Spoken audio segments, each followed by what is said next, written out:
नई दिल्ली विधानसभा सीट पर लड़ाई दिलचस्प हो गई है। यहाँ पूर्व मुख्यमंत्री का मुकाबला दो पूर्व मुख्यमंत्रियों के बेटों से होगा। हमारे साथ संदीप दीक्षित हैं, नई दिल्ली से कांग्रेस पार्टी के उम्मीदवार हैं। सर, इस लड़ाई को कैसे देखते हैं? त्रिकोणीय लड़ाई है या कांग्रेस वर्सेस आप है, बीजेपी वर्सेस आप? नहीं, देखिए साहब, त्रिकोणीय कोणी नहीं है यहाँ तो।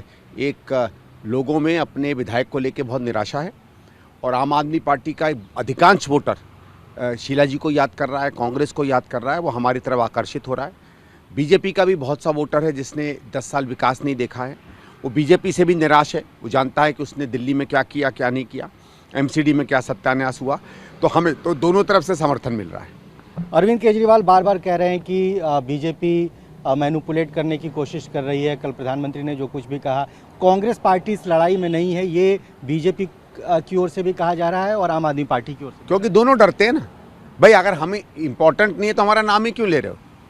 आप नाम तो तब लेते हो ना जब आप किसी से घबराते हो। आम आदमी पार्टी क्या कर रही है दिल्ली में, क्या नहीं कर रही, सब जानते हैं। बीजेपी का कुछ नहीं रहा। हम तो इन दोनों पार्टियों को चुनौती देते हैं ना कि आगे बता दें आपने दिल्ली के लिए किया क्या। चुनौती आ जाए, पर चुनौती में किसी की हिम्मत नहीं आने की। केजरीवाल की तो बिल्कुल ही नहीं है। वो तो हमारे एक भी सवाल पर हिम्मत ही नहीं है कि उस सवाल के आसपास भी भटक जाए।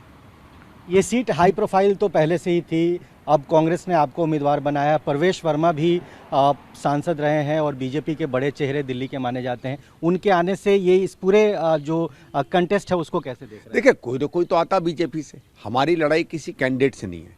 हमारी लड़ाई है यहाँ के लोगों का दिल जीतना, उनको भरोसा देना कि जो 10 साल वो बिल्कुल लावारिस सी घूमते रही नई दिल्ली की जनता, उन्हें सही में एक ऐसा विधायक मिलेगा जो काम करेगा। एक ऐसा विधायक मिलेगा जिसके पीछे कांग्रेस की विरासत है, दिल्ली में काम करने का हम लोगों में क्षमता है, ध्येय है।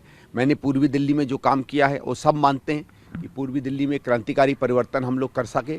उसका पिक्चर हम लोग के लोगों के सामने जाएंगे और हमें पूरा विश्वास है कि लोगों का समर्थन मिलेगा। एक सवाल सर, TV9 भारतवर्ष लगातार दिल्ली में अलग अलग जगहों पर जाकर फर्जी वोटर्स को चेक कर रहा है और बहुत सारे ऐसे लोग मिले हैं जो अपने पते पे नहीं रहते हैं, उनका गलत वोट बनाया गया है।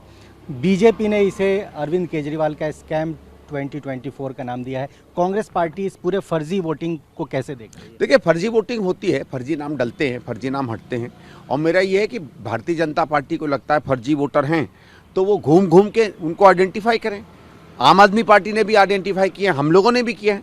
बल्कि नई दिल्ली में तो बहुत से ऐसे वोटर हैं जो और पार्टियों ने भरवाए हैं। कुछ सही हैं, कुछ गलत हैं।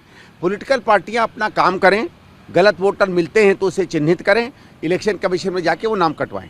बहुत धन्यवाद। तो ये संदीप दीक्षित जो नई दिल्ली से कांग्रेस पार्टी के उम्मीदवार हैं, TV9 भारतवर्ष के साथ इन्होंने बातचीत की है और प्रवेश वर्मा की उम्मीदवारी से लेकर अरविंद केजरीवाल की उम्मीदवारी और कांग्रेस की जो संभावना है नई दिल्ली सीट पर, इस पर उन्होंने विस्तार से बातचीत की है। कैमरामैन चेतन के साथ रजनीश रंजन, TV9 भारतवर्ष, दिल्ली।